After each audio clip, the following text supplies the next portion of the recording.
We'll sync them up, and my light's not on.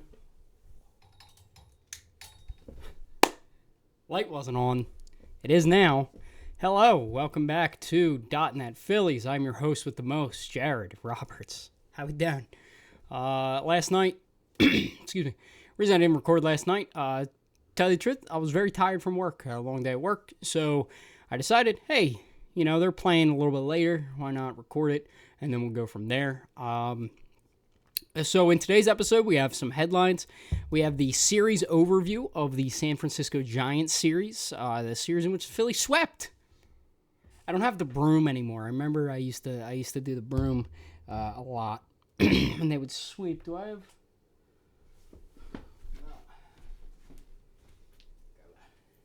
They swept them. What do you? There we go. Rome wasn't built in a day, people. All right, give me a break here. So, like I said, we have the series overview of the Giants series. Some key notes to take away from that.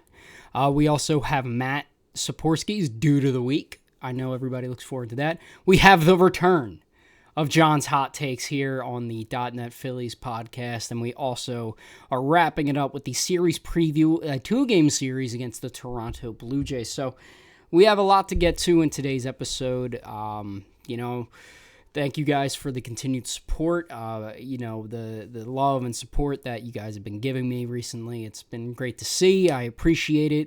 As we're entering my second full season, but third season kind of doing this. It's been a great ride, and we're just going to keep the good times going, baby. So, getting right into headlines, obviously the big one is Trea Turner. Trea Turner was placed on the 10-day IL with a hamstring injury.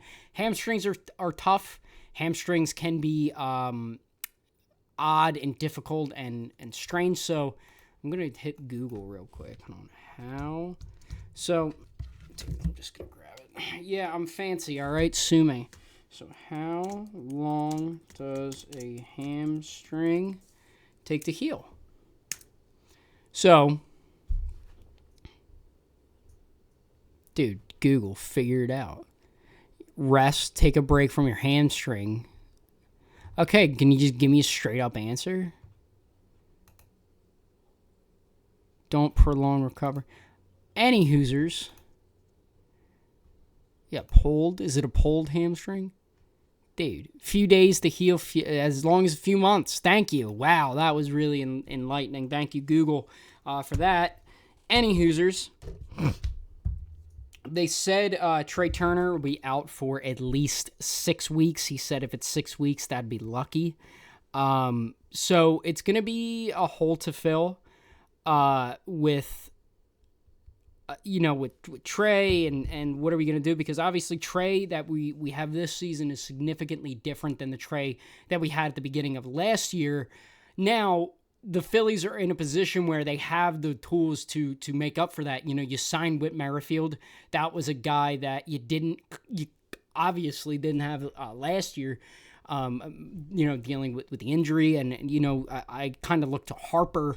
Before Harper came back, we kind of had Cody Clemens playing, and we had, Edmundo and Bohm over there at first. So it was kind of like a mishmash of who's who.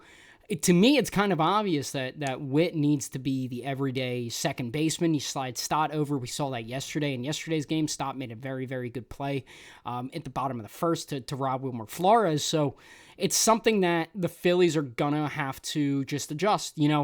When when the injury happened, Topper kind of said, hey, Edmundo's going to be getting the bulk of the innings here. And I'm like, I don't necessarily agree with that. I think it should kind of be who's hot, who's riding the hot hand. And honestly, it's been Whit. I mean, Whit has been playing at an extremely high level. I'm not going to go too much into it because I actually have notes about Whit that I want to get to later on. So Whit's been playing extremely well. He's playing like a guy, who is looking to be an everyday guy because we need him to be at this point. Whit is a guy that he's been a starter for his entire career, kind of came to Philly looking to just win. He kind of talked about it when he signed here. He said, look, those years are past. Those years are past, of me being an everyday starter. And it's now about winning. I'm now about winning. Now you're thrusted into this spot where you're going to have to take everyday reps. And I trust Whit Merrifield to take those everyday reps pretty well, fairly well, because he has been a starter. He's led the league in hits for years.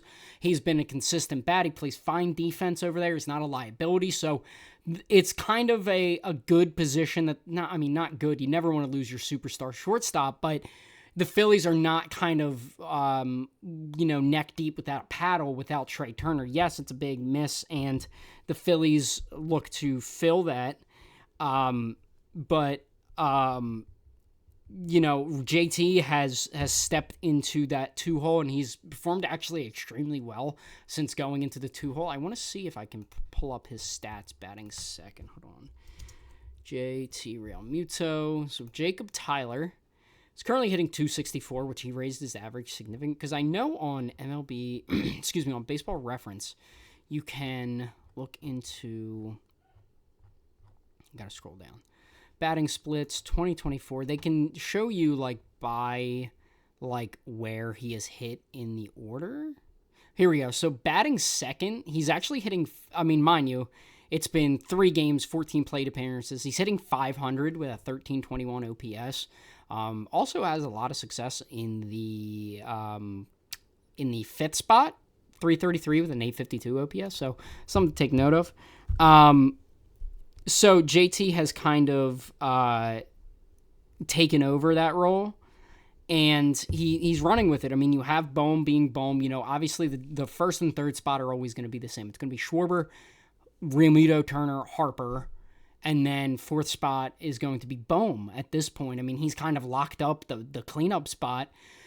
The 5th spot, once Trey's healthy, you put JT probably down there, and then you have Casty, Stottmarsh, Rojas, whoever afterwards. So it's definitely something that the Phillies are in a position that they really haven't been in a while, where an injury hasn't really derailed them. This team is built well enough. Dave Dombrowski has built this team well enough to where they don't have to rely on, this guy to carry them. And if they lose that guy, oh God, what do we do? They have depth. This is why you pay these guys the amount of money you do, why you pay Nick Castellanos, why you pay JT Realmuto, why you pay Trey Turner, and even Whit Merrifield. We're going to be relying on Whit for a lot now, and it kind of starts now. And so far, he has hit extremely well. He's been very good as the Phillies starter. He's batting second tonight, which I think is a very good... Excuse me, my allergies are killing me right now. I got a slushie from the WA. Delicious. So, and then something else that I kind of want to bring up is, who would have thought we would have been here back in 2017? The Phillies are the best team in baseball. And that's not just speaking hyperbolically. The Phillies are legitimately, statistically, the best team in baseball. They have the most wins. They just clobber teams. Every time, when growing up a Phillies fan, and honestly even now, the Phillies have been, you look at the schedule and oh God, we're facing the Dodgers. Oh God, we're facing the Braves. Oh God, we're facing, the Astros, the Rangers, the Yankees, whoever it is. I feared that team. I always had a couple teams where I'm I'm dreading that series. The Phillies are now that team to other people. People look at their schedule and go, "Oh God, we play the Phillies. Oh God, how many can we win one against the Phillies?" And it's a great feeling to have. The Phillies, as we speak right now, let me see, what's the record? I think they're 25-11. They're 25-11, currently a 95.9% chance to make the postseason and a 6.5 chance to win the World Series. So, not too freaking bad. No, he stinks. Okay, never mind. I have a take. Well, John actually has a take later on in the episode that we'll get to regarding a couple relievers, so stay tuned for that. And then, obviously, the other headline is the Phillies swept the freaking Giants, man. Wow. That Giants team, it's a weird team. They have pieces. They certainly have pieces, and this I'll kind of just go right into the notes here. The Giants have pieces. You have Wilmer Flores, who's very good. You have Matt Chapman. You have Jorge Soler. Hung Yuli. I think that's his name. The center fielder. His name is like Jung Hoo Lee. That's what it is. The grandson of the wind. That's his nickname, which is absolutely electric. Very good baseball player. And they have pieces. And then in the rotation, I mean, you have Logan Webb. The Phillies touched him up. You have Blake Snell, but he's injured. Jordan Hicks, again, Phillies touched him up. Has been very good. You had the guy yesterday who made his major league debut who looked pretty good. And their bullpen is, like, perfectly fine. Like, they're a 500 team. That's what the Giants are. I mean, they improved on all facets, but they're just still mid. I know when, like, the Phillies play the Giants in, like, the NLCS or something, that this clip right here will come back to haunt me. But until then, as of May 7th, it ain't gonna, man, because they just freaking swept them. But you got to look at it from the Phillies' perspective of they just take care of business. That's all this team does right now is just take care of business. You know, for years we've kind of looked at this team as what can they do? What team are they better than? What team can they go toe-to-toe with? It was always the Dodgers, the Braves, even the Mets for a couple years. And even the Nationals when they were still good. You know, 2018, 2019, they obviously since fallen off a cliff, but it was obviously like, what team can the Phillies go toe-to-toe with? Now the Phillies are that team to other teams. Like, the roles have flipped. Like, the Phillies are a fantastic team. Their rotation is dirty. Their starters are dirty. Their bullpen is dirty. Like, from start to finish, the Phillies are the best team in baseball. For those of you wondering, I did cherry and blue raspberry. Kind of mix them together. Obviously, it's a classic. It's a tale as old as time, they say. But something I do want to address here, and something that we kind of saw, we saw a little bit with Wheeler, was the six-man rotation. We saw Wheeler kind of get touched up a bit. Not even touched up, like he just wasn't himself.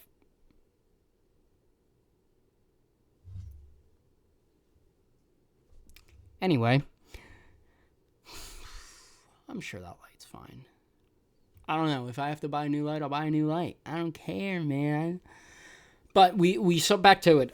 We saw Wheeler kind of struggle a bit in terms of location. His stuff, it wasn't exactly crisp. We knew he was going to be struggling, and he blamed the six-man rotation. He said, look, it threw off my whole routine. I don't like it. I don't think we should do it.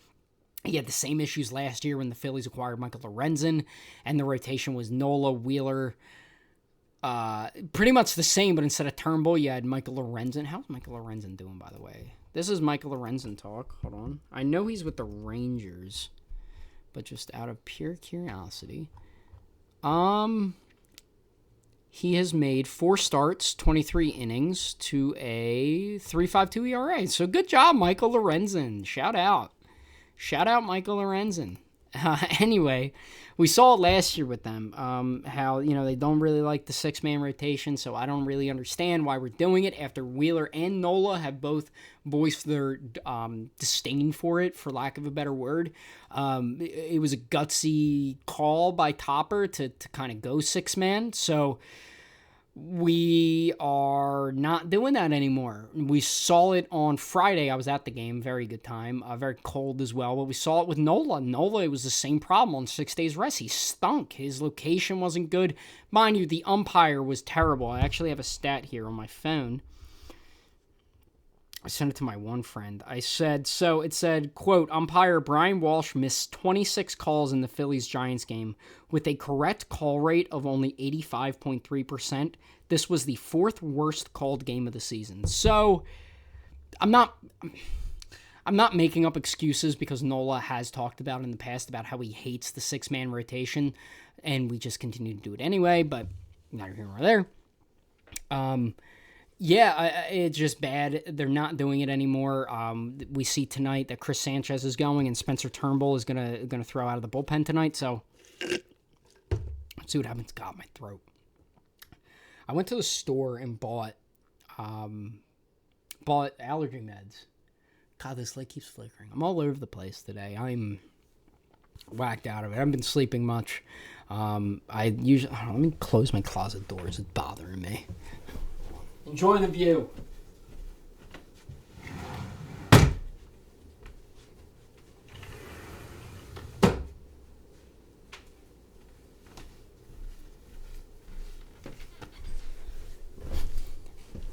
Hope you enjoyed me closing the closet. Oh, it's a blanket. I'm like, what the hell's under my bed? Right there. It's my blanket. But, yeah. Don't do the 6-man anymore. It's not good. Nobody likes it. Nobody cares about it. It's not good. You need another arm out of the bullpen. And, yes. What do we... This has gotten off the rails, man. Gotten off the rails. Off the rails. So anyway. The Giants are, like, the offense is not good.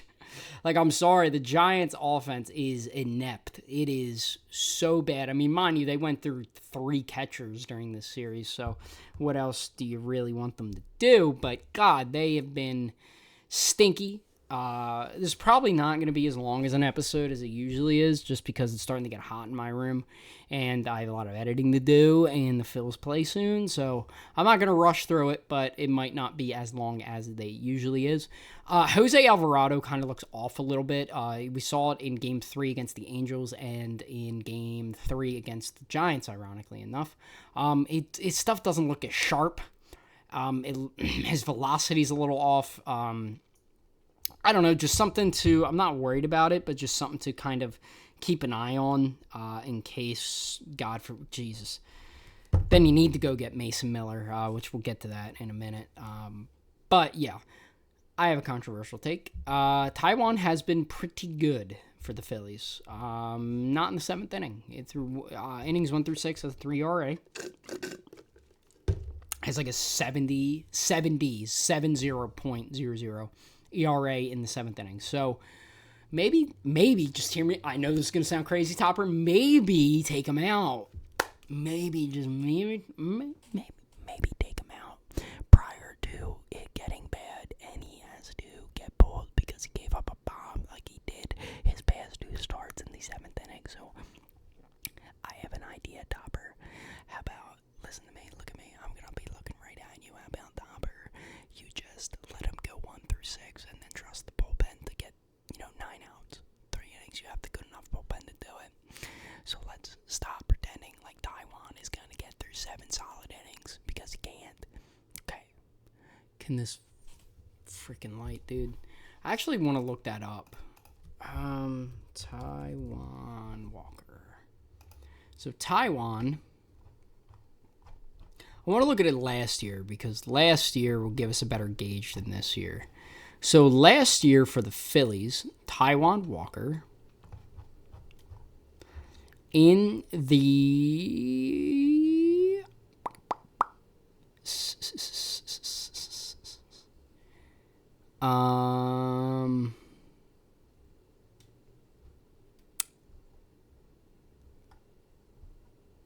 does it have... Okay, here we go. Actually, that's crazy. So, Taijuan Walker last year, his ERA in the 1st inning was 7, but his ERA in the 7th inning was 3.52. So that's interesting. It's very interesting. Yeah, like, he got better as the game went on. Obviously, that's been the kind of the bit with Taijuan. Innings 1 through 3 last year, 5.16 ERA. Innings 4 through 6, 3.56. Innings 7 through 9, 3.12. So, I don't know, man. Taijuan has been... He hasn't been terrible. I don't want to go on bashing Taijuan, because truth be told, he's been a surprise. He's been pretty good so far this year. So, I don't know, man. He's not pitched his way out of the rotation, in my opinion. I think he's pitched well enough to stay in it. He's surprisingly getting swings and misses. Now, mind you, well, the offense for the Padres is actually pretty good, and Giants in it. So I guess his next start will be, where do they go? Against is it the Marlins? Which is also another team that stinks. Who just traded Luis Ariz, which thank God, because he was really annoying. Yes, his next start will be against the Marlins. So we'll see what Taijuan brings to the table against the mighty Marlins. We'll see. He, like I said, he hasn't really pitched his way out of the rotation yet. So, and two guys who, in absence of Trey, have heated up, Bryson Stott and Bryce Harper, the Vegas boys. They've been hitting the cover off the ball, which is good to see because we kind of needed to see that. Trey was hitting significantly better, and oh my God. Trey was hitting significantly better than in years past, and now we're kind of seeing the slack kind of be picked up by Bryce, by Stott, even Casty. He changed his hands, so he's usually like up here, and he's kind of like this. Last night he was kind of like here, doing like a little hey Dan. So I'm buying in on Casty. Official statement from me: I'm buying back in on Nick Castellanos. So congratulations. Zach Wheeler, pretty good at baseball. Zach Wheeler, pretty freaking good. Went 7 innings, no earned runs. He gave a 1 unearned run. That was on the Stott error. But he's just such a freaking ace. Like, Zach Wheeler is so freaking good at pitching and so freaking good at baseball. I think the Phillies made a very good decision in extending him and not letting him go to free agency to where it became a bidding war. So shout out to the Phils. Shout out to Zach Wheeler. He has like a 1.4. I know I'm going back to Baseball Reference. Don't kill me. Zach Wheeler has a 1.64 ERA in 49 innings. How didn't he win the Cy Young Award in 2021, man? Jesus. He finished 6th last year. Pretty freaking good. And, dude, Zach Wheeler as a Phil, just so good. 678 and 2/3 to a 2.96 ERA. Pretty freaking good for Zach. Pretty good. And my last note, Phils are sexy.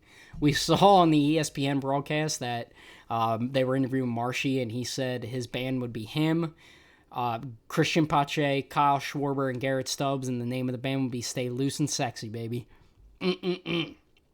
To me, they'd kind of be like an R&B band. You know, you have Stubbs on the saxophone or something like that, and Marshy and Pache on the piano, and Schwarber on the bass, and it's just like smooth and sexy, baby. Oh, get me the merch already, Phil's like, chop chop. I ain't got all day. But yeah, very good series against the Phils. A very good series for the Phils. And now I have a trade. So the Phillies, in my opinion, only have one reliable right-handed pitcher as we speak. That is Orion Kerkering. Sir Anthony, you can't rely on him. Oh, God, Jeff Hoffman. Dear Lord, that was nearly a terrible take. Phillies have two reliable right-handed relievers. That is Jeff Hoffman and Orion Kerkering. Now, there's a guy in Oakland who has been incredible, and that would be Mason Miller. So Mason Miller, guys. Let me tell you about Mason Miller. So Mason Miller was drafted in the 3rd round of the 2022 MLB draft by the Oakland A's out of Gardner-Webb University. He is not a free agent until 2030. They tried him as a starter last year, but he pitched in 10 games, 6 starts, 33 1/3 to a 3.78 ERA. They transitioned him to a bullpen guy.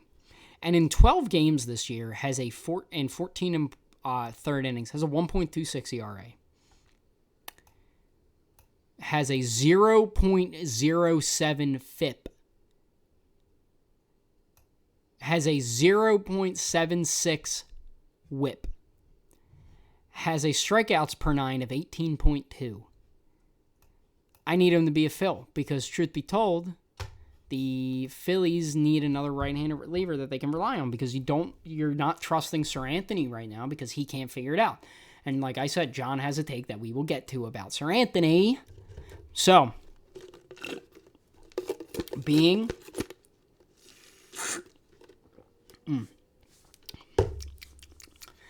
the genius I am, I decided, hey, someone's got to do it. Calling up Oakland. Hey, Billy, or who's their GM? It's not Billy Beane anymore. I actually want to, Oakland A's GM. It is David Frost. Call him up.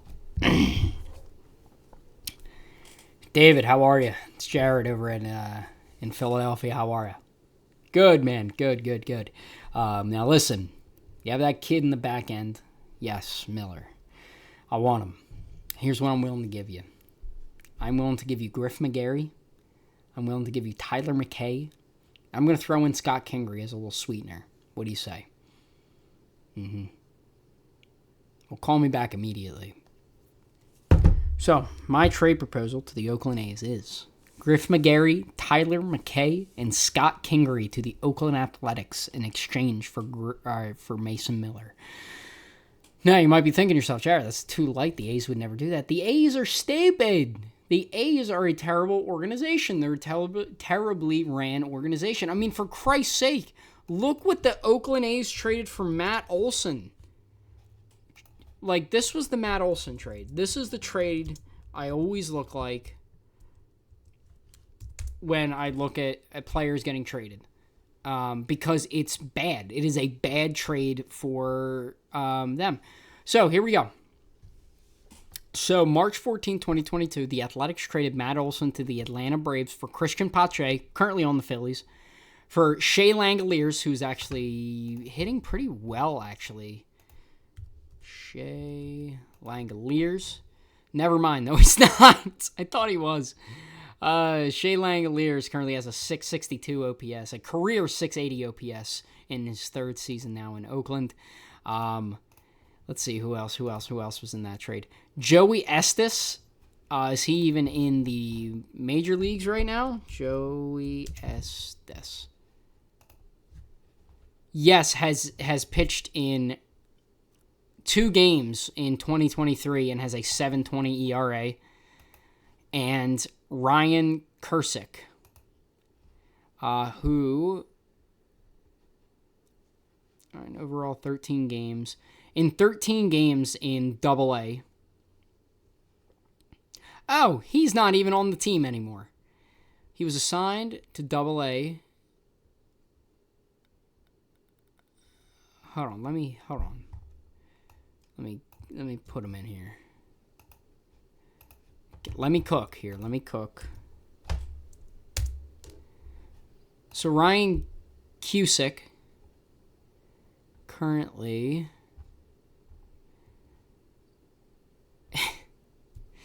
so is he has a infinite ERA and pitched in 1 game this season, 4 earned runs without recording it out. So a bad trade for the A's. So let me recap that. So they traded the Matt Olson for Christian Pache, Shea Langeliers, Joey Estes, and Ryan Cusick. Pache, obviously on the Phillies. Shea Langeliers has a 680 OPS in his career. Joey Estes stinks. And Ryan Cusick is not even on the team anymore. So they are a dumb team. They will take anything that they can get. Now, is it going to be a bidding war for Mason Miller? Yes, because a lot of good teams are going to want him. Now, you throw in Griff, who can be a starter/reliever. You throw in Tyler McKay. Both those guys can take down innings right now. And you give Scott Kingery a chance to get everyday at-bats, man. With Scotty, he hasn't really been given a shot here.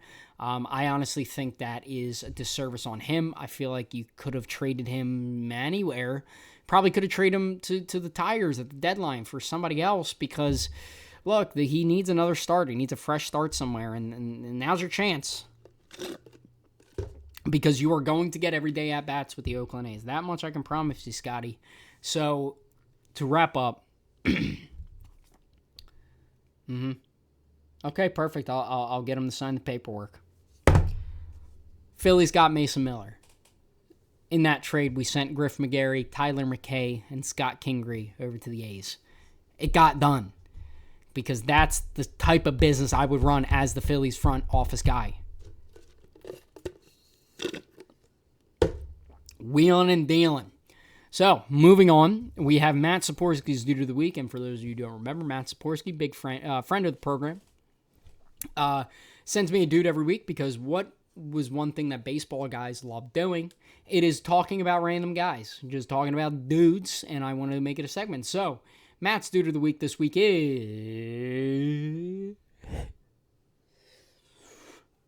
Mike Sweeney. Now, Mike Sweeney, you might remember him as a Kansas City Royal. Well, that's because he is an all-time Royal. However, Mike Sweeney did make a pit stop in Philadelphia at the end of his career for 26 games. Mike Sweeney. So, in 2009, Mike Sweeney signed in 2008, signed a minor league deal with the Invitation with the A's. After a strong spring, Sweeney's contract was purchased. Then he went endoscopic surgery on a troublesome knee in June, expected to miss 4 to 6 weeks. Sweeney was then released by the A's on September 9th. After considering retirement, Sweeney said he would like to play one more year before retiring. So in 2009, Mike Sweeney signed a minor league deal with the Seattle Mariners. He then made the opening day roster. He was having back spasms and everything like that, and then at the end of the year, declared free agency. Now, he went back to the Mariners on a minor league deal. He then, in August 4th, traded to the Phillies to replace Ryan Howard when he got hurt. So, Mike Sweeney spent only 26 games with the Phillies, a .231 average with a .695 OPS. So, not incredible, but all-time great. Matt Saporsky's quote, I forgot to add it in here. My apologies. Mike Sweeney, the first base savior with Ryan Howard hurt. Dude, he was so good. He was a very good career guy, just wasn't a Philly. Wasn't good as a Philly. Did his job. Mike Sweeney, you did your job, bud. That's all we needed you to do. Shout out to Mike Sweeney. I'll get him on here. Why not? I'm going to try to get players, former players. Like, what is Sean O'Sullivan up to? I could probably get him on the show. What is, what's another deep cut? Tyler Goodell. Could get him. Brandon Workman. We obviously know who my white whale is, but he's a little busy right now because he's starting tonight. But I really want to get Brandon Workman on here. I think I could do it. I'll be like, look, I am a Phillies podcast. I'm not bringing you on here to put you under blast for stinking with the Phillies. I just want to talk to you, man. Talk about your time in Philly, how it was weird with COVID, how, fortunately there was no fans in the stand to boo you. Because honestly, Brandon, you weren't very good with us. But that's just the reality. And he'll probably tell you that. That's neither here nor there. So now we're moving on for John's Hot Takes. For those of you who don't know who John is, he's my manager. He kind of helps me with stuff. So John, he has a lot of hot takes, so I made it into a statement. So this is a big one. This is a big one here. This is a big one. So, just got to check something real quick. Sorry. This is a big one here. John said to me yesterday, looked me dead in my eyes and said, I would rather have Nick Nelson and Andrew Bellotti over Gregory Soto and Sir Anthony. They send them down to figure it out. Now, they would both have to agree to get sent down, which for the betterment of the team, I think they might. But Nick Nelson stinks. Andrew Bellotti stinks. So, no. But I'm not in favor of them being sent down. The thing is with Bellotti is you would have to clear a roster spot for him. So, I don't know. What Greg Soto stinks, Sir Anthony stinks. Yeah, they're just going to have to figure it out at the big league level. That's just the reality of it. This is another good one. Bryce Harper is one World Series away from being the greatest Philly of all time. And we kind of talked about this today a little bit. Every generation of Phillies from the 80s on kind of have their guy that they look at, like that's an all-time Philly. In the 80s, it was Schmitty. In the 90s, it was Kruk. In the early 2000s, Jimmy, Utley, Howard. We kind of skipped the 2010s because we can kind of just look past them. And then the 2020s, you have Harper, Turner, Schwarber, Reese even. I even throw Reese into that conversation. So what John's getting at here is that if Bryce Harper wins a World Series here, he will be the greatest Philly of all time. No, I think by the end of his contract, he will. I honestly think it's going to be 1A and 1B with Bryce Harper and Mike Schmidt being a all-time Phillies. Now, I think where Schmidt kind of overtakes Bryce is that he was a homegrown guy. He was a homegrown talent. That is something that you can't really take away. That's something you can take away from Bryce because he was brought in. He was an outsider. Obviously, we all love him now, but he was an outsider. So that was it. And his last one was Kevin from The Office is the greatest Office character of all time. My personal favorite is Ryan, just because of like how much of a scumbag he is. I also love Andy, but not.